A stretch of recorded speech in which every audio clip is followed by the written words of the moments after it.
Item ಯಾವುದೇ ಇರಲಿ try ಮಾಡಿ ಆಚಿ ಚಿಕನ್ ಮಸಾಲಾ. ಆಚಿ ಚಿಕನ್ ಮಸಾಲಾ. ಐಟಂ ಯಾವುದೇ ಇರಲಿ ಟ್ರೈ ಮಾಡಿ ಆಚಿ ಚಿಕನ್ ಮಸಾಲಾ. ಆಚಿ ಚಿಕನ್ ಮಸಾಲಾ.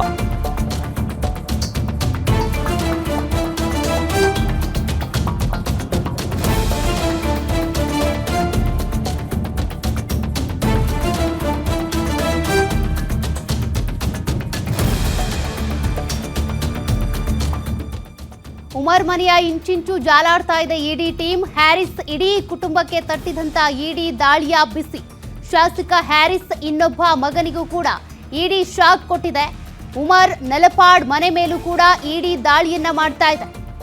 ಈ ಮೂಲಕ ದಾಖಲೆಗಳ ಪರಿಶೀಲನೆಯಲ್ಲಿ ತೊಡಗಿಕೊಂಡಿದ್ದಾರೆ ಇಡಿ ಅಧಿಕಾರಿಗಳು. ಉಮರ್ ಮನೆಯಷ್ಟೇ ಅಲ್ಲ, ಕಚೇರಿಯಲ್ಲೂ ಕೂಡ ಏನಾದರೂ ಮಾಹಿತಿ ಸಿಗುತ್ತಾ, ಟ್ರಾನ್ಸಾಕ್ಷನ್ಗೆ ಸಂಬಂಧಪಟ್ಟಂತೆ ದಾಖಲೆಗಳಿದೆಯಾ ಅಂತ ಹ್ಯಾರಿಸ್ನ ಇಡೀ ಕುಟುಂಬಕ್ಕೂ ಕೂಡ ಈಗ ಇಡಿ ಬಿಸಿ ತಟ್ತಾ ಇದೆ. ಶಾಸಕ ಹ್ಯಾರಿಸ್ ಇನ್ನೊಬ್ಬ ಮಗನಿಗೂ ಕೂಡ ಇಡಿ ಶಾಕ್ ಎದುರಾಗಿದೆ. ಉಮರ್ ನಲಪಾಡ್ ಮನೆ ಮೇಲೂ ಕೂಡ ಇಡಿ ಅಧಿಕಾರಿಗಳು ದಾಳಿಯನ್ನ ಮುಂದುವರಿಸಿದ್ದು ದಾಖಲೆಗಳನ್ನ ಪರಿಶೀಲನೆ ಮಾಡ್ತಾ ಇದ್ದಾರೆ. ಆ ದಾಖಲೆಗಳಲ್ಲಿ ಹಾಗಾದ್ರೆ ಏನು ಸಿಗಬಹುದು, ಏನ್ ದಾಖಲೆಗಳು ಈ ಕೇಸ್ಗೆ ಪೂರಕ ಆಗುವಂತೆ ಸಿಗಬಹುದು? ಒಂದ್ ಕಡೆ ನಲಪಾಡ್ ಮನೆ, ಮತ್ತೊಂದ್ ಕಡೆ ಉಮರ್ ಮನೆ, ಇಲ್ಲೆಲ್ಲಾ ಕಡೆನೂ ಕೂಡ ದಾಖಲೆಗಳನ್ನ ಜಾಲಾಡ್ತಾ ಇದ್ದಾರೆ. ಮತ್ತಷ್ಟು ಡೀಟೇಲ್ಸ್ ಕೊಡ್ತಾರೆ ನಮ್ಮ ಪ್ರತಿನಿಧಿ ಸಂಗಮೇಶ್. ಹ್ಯಾಕರ್ ಶ್ರೀಕಿ ಮನೆಯಿಂದ ಲೈವ್ ಅಲ್ಲಿ ಜಾಯ್ನ್ ಆಗ್ತಿದ್ದಾರೆ. ಸಂಗಮೇಶ್, ಈಗಾಗಲೇ ಒಂದ್ ಕಡೆ ನಲಪಾಡ್, ಅದೇ ರೀತಿಯಾಗಿ ಅವರ ಇಡೀ ಕುಟುಂಬಕ್ಕೆ ಇಡಿಯ ಶಾಕ್ ತಟ್ತಾ ಇದೆ. ಇನ್ನು ಶ್ರೀಕಿ ಪಾತ್ರಕ್ಕೆ ಸಂಬಂಧಪಟ್ಟಂತೆ ಏನಾದರೂ ದಾಖಲೆಗಳು ಇಲ್ಲಿ ಲಭ್ಯವಾಗ್ತಾ ಇದೆಯಾ, ಹೇಗೆ?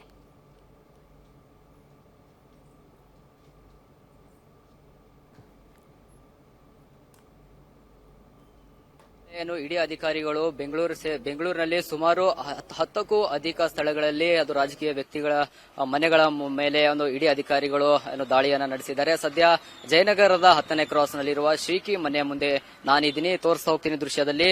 ಇದೇ ಮನೆಗೆ ಬೆಳಗ್ಗೆ ಇಡಿ ಅಧಿಕಾರಿಗಳು ಬಂದು ಇವರು ಮನೆ ಮೇಲೆ ದಾಳಿಯನ್ನ ನಡೆಸ್ತಾರೆ. ಯಾಕೆಂದ್ರೆ 2020ರಲ್ಲಿ ಏನೋ ಬಿಟ್ಕಾಯಿನ್ ಏನೋ ಪ್ರಕರಣಕ್ಕೆ ಸಂಬಂಧಪಟ್ಟಂತೆ ಆ ಬಿಟ್ಕಾಯಿನ್ ಪ್ರಕರಣದಲ್ಲಿ ಹಲವು ರಾಜಕೀಯ ವ್ಯಕ್ತಿಗಳ ಹೆಸರನ್ನ ಬಂದಿರುತ್ತೆ. ಹಾಗಾಗಿ ಇವತ್ತು ಬೆಂಗಳೂರಿನಲ್ಲಿ ರಾಜಕೀಯ ಒಂದು ಶಾಸಕರಾದ ಎನ್ ಎ ಹ್ಯಾರಿಸ್ ಇರಲಿ, ನಲ್ಪಡ್ ಇರಲಿ, ಹೀಗೆ ಹಲವು ವ್ಯಕ್ತಿಗಳ ಮೇಲೆ ದಾಳಿಯನ್ನ ನಡೆಸ್ತಾರೆ. ಈಗ ಶ್ರೀಕಿಯನ್ನು ಬಿಟ್ಕಾಯಿನ್ ನ ಕಿಂಗ್ ಪಿನ್ ಅಂತ ಹೇಳಲಾಗ್ತದೆ. ಇದು ಶ್ರೀಕಿ ಅವರ ಮನೆಗೆ ಏನು ಇಡಿ ಅಧಿಕಾರಿಗಳು ದಾಳಿ ನಡೆಸಿದ್ದು ಪರಿಶೀಲನೆಯನ್ನ ನಡೆಸ್ತಾ ಇದ್ದಾರೆ.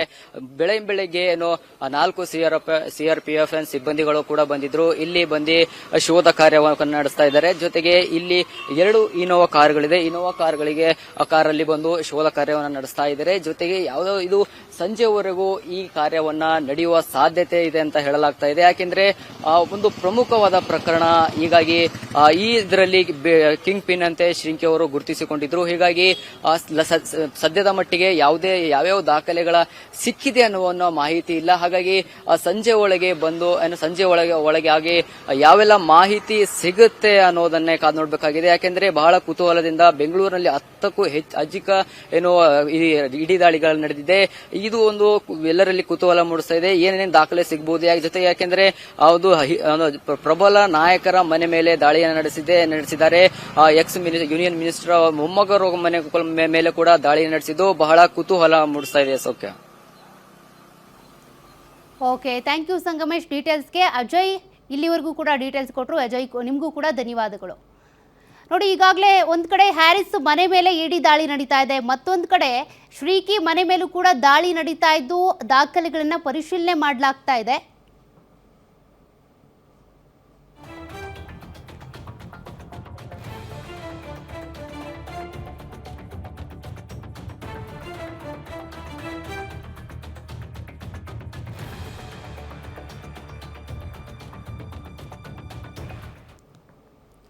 ಬಿಟ್ಕಾಯಿನ್ ಕಿಂಗ್ ಪಿನ್ ಶ್ರೀಕಿಗೂ ಉಳಿದಂತೆ ಕೆಲವರು ಹೆಸರೇನು ತಳುಕು ಹಾಕೊಳ್ತಾ ಇದೆ ರಾಜಕಾರಣಿಗಳು, ಅವರಿಗೂ ಏನೆಲ್ಲ ಸಂಬಂಧ ಇದೆ, ಈ ಒಂದು ಬಿಟ್ಕಾಯಿನ್ ಹಗರಣಕ್ಕೆ ಸಂಬಂಧಪಟ್ಟಂತೆ ಯಾರೆಲ್ಲ ಇದರಲ್ಲಿ ತಳುಕು ಹಾಕೊಂಡಿದ್ದಾರೆ, ಅದ್ರ ಬಗ್ಗೆನೇ ಈಗ ಇಡಿ ಅಧಿಕಾರಿಗಳು ಇವತ್ತು ಬೆಳಗ್ಗೆಯಿಂದನೂ ಕೂಡ ದಾಳಿಯನ್ನು ನಡೆಸ್ತಾ ಇದ್ದಾರೆ. ಸತತ 7 ಗಂಟೆಗಳಿಂದ ನಡೀತಾ ಇರುವಂಥ ದಾಳಿ ಇದು.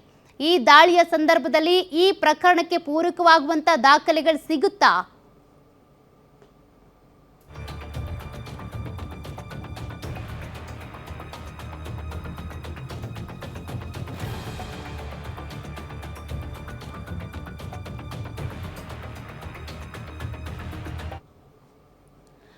ಇದ್ರ ಬಗ್ಗೆ ಮಾತನಾಡೋದಕ್ಕೆ ಅಂತ ಈ ಪ್ರಕರಣಕ್ಕೆ ಸಂಬಂಧಪಟ್ಟಂತೆ ದೂರು ಕೊಟ್ಟಂತ ದೂರುದಾರ ತೇಜಸ್ ಗೌಡ ನಮ್ಮ ಜೊತೆ ಲೈವಲ್ಲಿ ಜಾಯ್ನ್ ಆಗಿದ್ದಾರೆ. ಸರ್ ನಮಸ್ತೆ.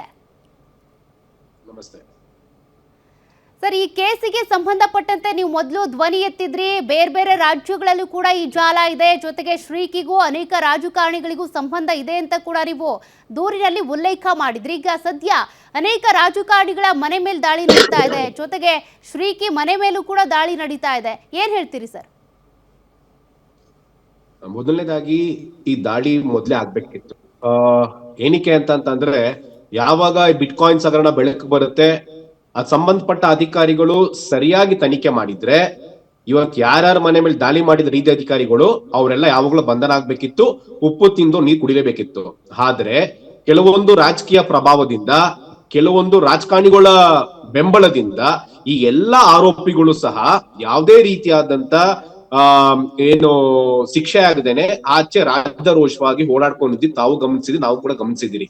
ಈ ವಿಚಾರವಾಗಿ ಇಡಿ ಕಚೇರಿಗೆ ನಾನು ಕಳೆದ 4 ತಿಂಗಳ ಹಿಂದೆನೆ ಈ ಬಿಟ್ ಕಾಯಿನ್ ಹಗರಣ ಮತ್ತೆ ವಿಶೇಷವಾಗಿ ಏನು ಇವತ್ತು ಶಾಂತಿನಗರ ಶಾಸಕರ ಹ್ಯಾರಿಸ್ ಅವರ ಸುಪುತ್ರ ಇದ್ದಾರೆ, ಅವ್ರು ನಡೆಸ್ತಿರುವಂತ ಅಕಾಡೆಮಿಗಳು, ಅಲ್ಲಿ ಹಾಕ್ತಿರುವಂತ ಹಣದ ಒಳ ಅರಿವು, ಈ ಹಣದ ಮೂಲ ಯಾವುದು ಅಂತ ತನಿಖೆ ಮಾಡ್ಬೇಕು ಅಂತ ದೂರು ಕೂಡ ಅದನ್ನು ದಾಖಲು ಮಾಡಿದೆ. ಇಡಿ ಅಧಿಕಾರಿಗಳು ಕೂಡ ಅದ್ರ ಬಗ್ಗೆ ಸಂಪೂರ್ಣವಾದಂತ ಮಾಹಿತಿಗಳ ಕಳೆ ಹಾಕಿದ್ದಾರೆ. ದಾಖಲೆಗಳು ಇರೋದಕ್ಕೇನೆ ಇವತ್ತು ಅವ್ರ ಮನೆ ದಾಳಿ ಮಾಡಿದ್ದಾರೆ. ದಾಳಿ ಮಾಡಿ ಎಲ್ಲ ದಾಖಲೆಗಳು ಸಹ ಡಿಜಿಟಲ್ ಲಾಕಿಂಗ್ ಮಾಡ್ತಿದ್ದಾರೆ. ನೀವು ಒಂದು ಗಮನಿಸಬೇಕಾಗಿರೋದೇನು ಅಂತಂದ್ರೆ, ಡಿಜಿಟಲ್ ಲಾಕಿಂಗ್ ಏನಕ್ಕೆ ಮಾಡ್ತಿದ್ದಾರೆ ಅಂತಂದ್ರೆ, ಹೇಳಿಕೆಯಲ್ಲಿ ಅವ್ರ ಸಂಪರ್ಕ ಇರುವಂತದ್ದು ಒಬ್ಬ ಹ್ಯಾಕರ್ ಶ್ರೀಕಿ ಅನ್ನೋ ಜೊತೆ. ಇವು ಯಾವ ದಾಖಲೆಗಳು ಇವನ್ನ ಜಪ್ತಿ ಮಾಡ್ತಾರೆ ಅದನ್ನು ಹ್ಯಾಕ್ ಮಾಡುವಂತ ಸಂದರ್ಭ ಇರುತ್ತೆ ಅಂತ ಹೇಳಿ ಡಿಜಿಟಲ್ ಲಾಕಿಂಗ್ ಮಾಡ್ತಿದ್ದಾರೆ. ಇದನ್ನೊಂದು ಗಮನಿಸಬೇಕಾಗಿದೆ. ಸರ್, ಈಗ ಅದೇ ರೀತಿಯಾಗಿ ಶ್ರೀಕಿ ಮನೆ ಮೇಲೆ ಈಗ ದಾಳಿ ಮಾಡಿದಂಥ ಸಂದರ್ಭದಲ್ಲಿ, ಅಂದರೆ ಈಗ ಈ ಪ್ರಕರಣ ಅಂತ ಬಂದಾಗ ತುಂಬ ಲಾಂಗ್ ಡ್ಯೂರೇಷನ್ ಆಗಿರೋದ್ರಿಂದ ಈ ಸಾಕ್ಷ್ಯಗಳ ನಾಶ ಅಥವಾ ಟ್ರಾನ್ಸಾಕ್ಷನ್ಗೆ ಸಂಬಂಧಪಟ್ಟಂತೆ ಸಾಕ್ಷಿ ನಾಶ ಆ ಪ್ರಯತ್ನ ನಡೆದಿರಬಹುದಾ ಅಂತ? 100% ಆ ಪ್ರಕರಣಗಳು ಮತ್ತೆ ಏನೇನ್ ತಾವ್ ಹೇಳಿದೀರಾ, ಉಲ್ಲೇಖ ಮಾಡಿದೀರಾ, ಅದೆಲ್ಲ ಕೂಡ ಆಗಿದೆ. ಅಂಡ್ ಶ್ರೀಕಿ ಉಳ್ಕೋತಿದ್ದಾರಂತ, ಶ್ರೀಕಿ ಈ ನಡುವೆ ಜಯನಗರ ಇರುವಂತ ನಿವಾಸಿ ಮತ್ತೆ ಜಯನಗರದಲ್ಲಿ ಮನೆ ಉಳ್ಕೋತಾ ಇರ್ಬೇಕು. ಶ್ರೀಕಿ ಮೊದ್ಲು ವಾಸ ಮಾಡ್ತಿರುವಂತದ್ದು ಒಂದು ದೊಡ್ಡ ಹೋಟೆಲ್ ಅಲ್ಲಿ ವಾಸವಾಗಿರ್ತಾನೆ. ಆತನಿಗೆ ಯಾವ ರೀತಿ ಬೇಕಾದಂತ ಸಕಲ ಸೌಲಭ್ಯಗಳನ್ನು ಒದಗಿಸ್ತಿರುವಂತ ವ್ಯಕ್ತಿಗಳು ಯಾರ್ಯಾರು ಅಂತಂದ್ರೆ ಇದೇ ಹ್ಯಾರಿಸ್ ಅವರ ಸುಪುತ್ರ ನಲ್ಪಾಡ್ ಮತ್ತು ಅವ್ರ ಇಡೀ ಟೀಮ್.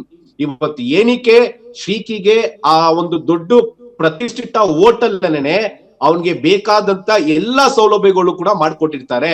ಇದೆಲ್ಲಾ ದಾಖಲೆಗಳು ಕೂಡ ಯಾವ ಸಿಐಡಿ ಅಧಿಕಾರಿಗಳು ತನಿಖೆ ಮಾಡ್ತಾರೆ ಅವ್ರ ಹತ್ರ ಇತ್ತು. ಆದ್ರೆ ಅವರು ಪ್ರಾಮಾಣಿಕವಾಗಿ ತನಿಖೆ ಮಾಡುವಂತ ಹಂತದಲ್ಲಿ ಹೋಗೋದಿಕ್ಕಾಗಿಲ್ಲ. ಏನಕ್ಕೆ ಅಂತಂದ್ರೆ ರಾಜಕಾರಣಿಗಳ ಒತ್ತಡ ಇತ್ತು.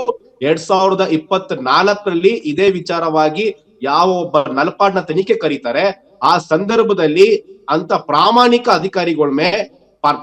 ಅಧಿಕಾರಿಗಳ ಮೇಲೆ ರಾಜಕೀಯ ಒತ್ತಡ ಹೇರಲಾಗಿದೆ. ಹಾಗಾಗಿ ಈ ಪ್ರಕರಣವನ್ನ ಸೂಕ್ಷ್ಮವಾಗಿ ಗಮನಿಸ್ತಿರುವಂತ ಇಡಿ ಅಧಿಕಾರಿಗಳು ಈ ವಿಚಾರವನ್ನ ಕೂಲಂಕುಷವಾಗಿ ತನಿಖೆ ಮಾಡಿ ಸೂಕ್ತ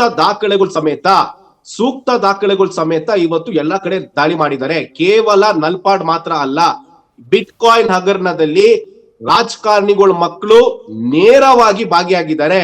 ಇವರ ಮೋಜು ಮಸ್ತಿಗೆ, ಇವರ ಚುನಾವಣೆಯ ಪ್ರಚಾರಕ್ಕೆ ದುಡ್ಡು ಹೊಂಚುವಂತ ಕೂಡ ಇದೇ ಬಿಟ್ ಕಾಯಿನ್ ಹಗರಣದಲ್ಲಿ ಸಂಪಾದನೆ ಮಾಡಿರುವಂತ, ವಾಮ ಮಾರ್ಗದಲ್ಲಿ ಸಂಪಾದನೆ ಮಾಡಿರುವಂತ ಹಣದಿಂದ. ಹಾಗಾಗಿ ಇವತ್ತು ಇಡಿ ಅಧಿಕಾರಿಗಳು ಏನು ದಾಳಿ ಮಾಡಿದ್ದಾರೆ, ಇದು ಮುಂದುವರಿಯುವಂತ ಸಾಧ್ಯತೆಗಳು ಇನ್ನ ಹೆಚ್ಚಿದೆ. ಏನಕ್ಕೆ ಅಂದ್ರೆ ಇವರ ಜಾಲ ತುಂಬಾ ದೊಡ್ಡ ಮಟ್ಟಕ್ಕಿದೆ. Okay, thank you sir, Guarantee News ಜೊತೆ ಮಾತನಾಡಿದ್ದಕ್ಕೆ.